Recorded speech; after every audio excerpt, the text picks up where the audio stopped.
Hello, I'm going to tell you a really touching story about Vladimir Putin, no less. I'll read you the story. It's in Haaretz, a left-wing Israeli newspaper, which I usually see quoted whenever someone wants to have a dig at the Israeli version of woke.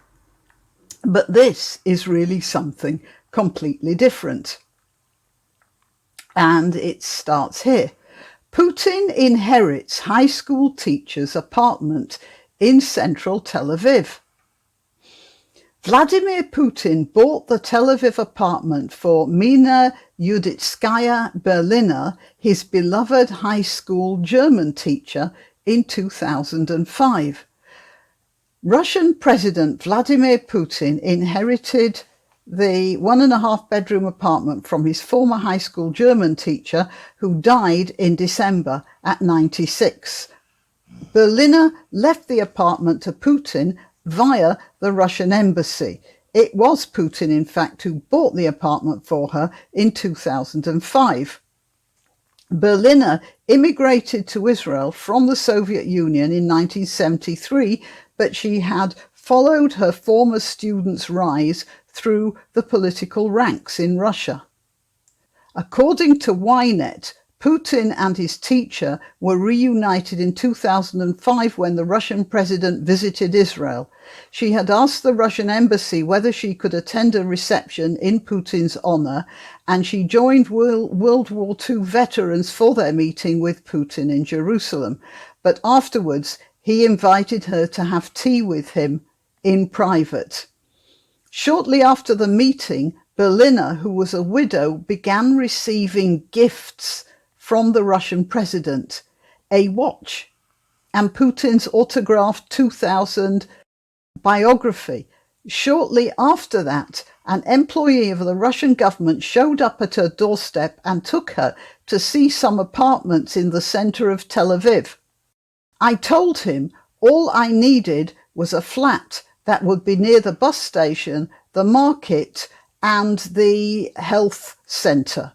It all happened fast from there on. A few months later, the movers came to my rented apartment in southern Tel Aviv, packed everything up, and moved me. When I received that apartment, I cried, Berliner told Ynet. Putin is a very grateful and decent person.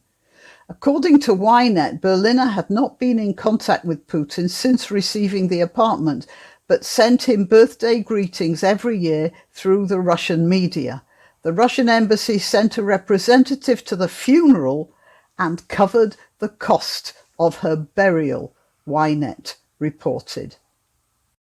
Yes, our very own Vlad the Poisoner, Vlad the Disenfranchiser, Vlad the scourge of billionaires. He really loved his old German teacher. Now, how many of you used to watch Babylon 5? I watched it avidly. I never missed an episode. Do you remember that stinker played by Ensign Chekhov? The Psych Corps, wasn't he? Can't remember the name he had there, but I do remember he caused all sorts of mayhem, and it seemed like he was the worst, most conniving, most evil stinker in the world. And then, fairly on into disliking his character so much that I actually used to stop drinking my tea when he turned up on the screen. It turns out he had a girlfriend, or I don't remember, was it a wife or a daughter? I think it was a girlfriend. Anyway, he was desperately in love with her, with a love that consumed everything. And most of the things he was doing, it seems, were in pursuit of some way to cure whatever had been wrong with her and get her out of cryostasis.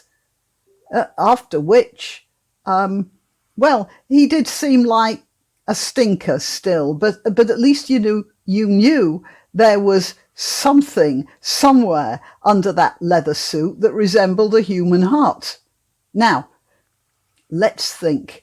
Miss Berliner was 96 when she died in 2020, and she left Russia in 1973. So that would have made her about between 40 and 45, 46, something like that, when she was Putin's teacher. Now, that's not a bad age for an attractive woman, especially an intelligent one who was demonstrably not your standard Soviet indoctrinated robot teacher of the time.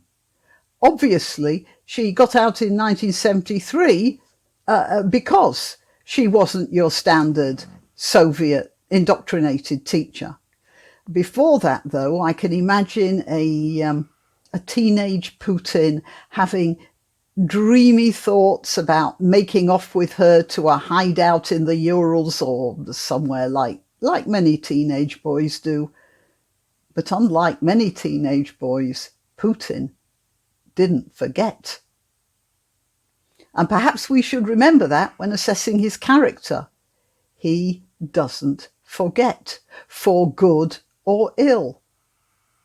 Anyway, it was nice to know there's a human heart underneath all that KGB leather after all, and there you have it, you see. Putin now owns a 1.5 room flat in the middle of Tel Aviv. You never know, if the Russian people turn against him, he might need it. Why not treat yourself or a favoured relative or friend to these magnificent examples of merch? The mugs and t-shirts come in the Graniopteryx design or Grambo with a firearm or the more deadly knitting needles. Go to www.graniopteryx.com and whatever platform you're watching this on, please click like, subscribe and share.